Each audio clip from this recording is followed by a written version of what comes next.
Hello, my name is Matthew Darlitz, and I'm the editor-in-chief of the Neuropsychotherapist, and welcome to another weekly report. This week, I'd like to draw your attention to two books that I'm reading at the moment. The first one is Glial Neurobiology, and this is a textbook by Wiley, and it's a fascinating look at glial cells. They are the most numerous cells in the human brain, but for many years have attracted little scientific attention.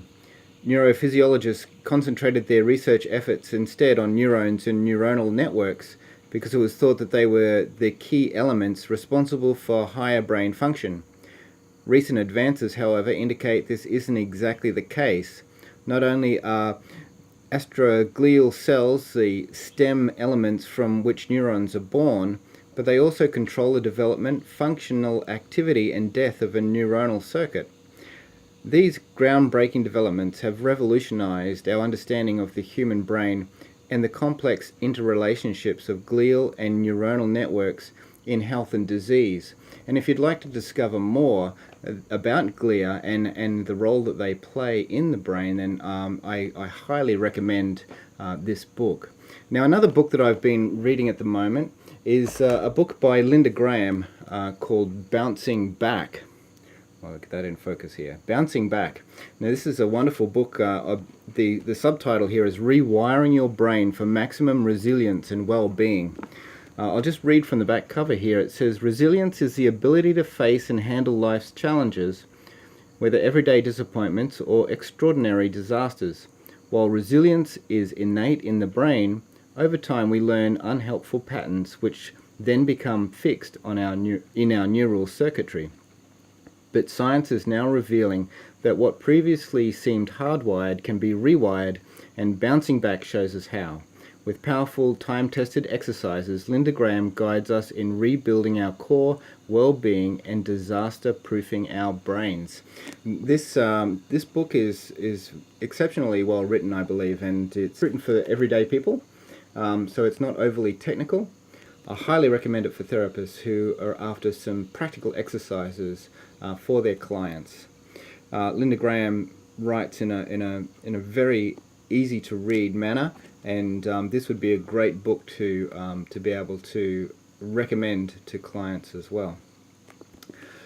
We haven't got anything from Richard Hill this week. He's busy relocating his studio, so today we're going to cross over, as we normally do, to Dr. David Van Nuys, who will let us know what's been happening on Shrink Wrap Radio. Thanks, Dr. Dave. Hello again, Matthew. Let me be among the first, not the very first for sure, to wish you and our viewers and your readers and my listeners a happy new year. It's January 3rd today, so this greeting comes maybe just a little bit late. But the year on this end has gotten off to a very good start because I've just had a wonderful podcast interview with Dr. Sue Johnson, and she's got a new book out called Love Sense, The Revolutionary New Science of Romantic Relationships. And I'll let you have a peek at the book here. She is an incredible researcher and couples therapist. She's pioneered an approach known as emotion-focused couples therapy, sometimes abbreviated EFCT, other times just EFT. But she's got well over 20 years, maybe closer to 30 years, of solid research as well as practice, as well as training practitioners all over the planet in this approach. And one of the wonderful things about it is it's mostly based on attachment theory.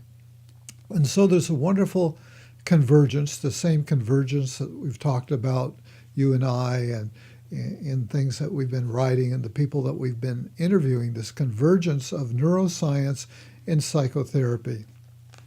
And her work definitely fits into that realm. So this is a wonderful book for any psychotherapists out there, particularly psychotherapists who do couples work or even family therapy. And it's also just great for everyone because, we all want love, we all want greater attachment, more secure attachment in our relationships, and particularly the primary relationships in our lives. And there's such wonderful, scientifically based tips and advice and case histories and so on in this book. So I highly recommend it. And she's not shy at all, so you should listen to the podcast because she managed to pack in just a whole lot of really solid information. So I was really very happy to get turned on to her work. I wasn't familiar with it before, but a couple of my past guests actually suggested that she was someone that I really needed to speak with.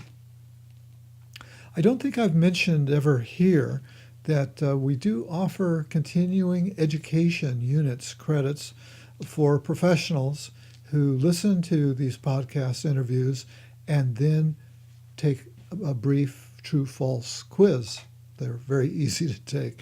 And the units are APA approved, American Psychological approved, which I think is a standard that's recognized in many countries beyond our own shores here.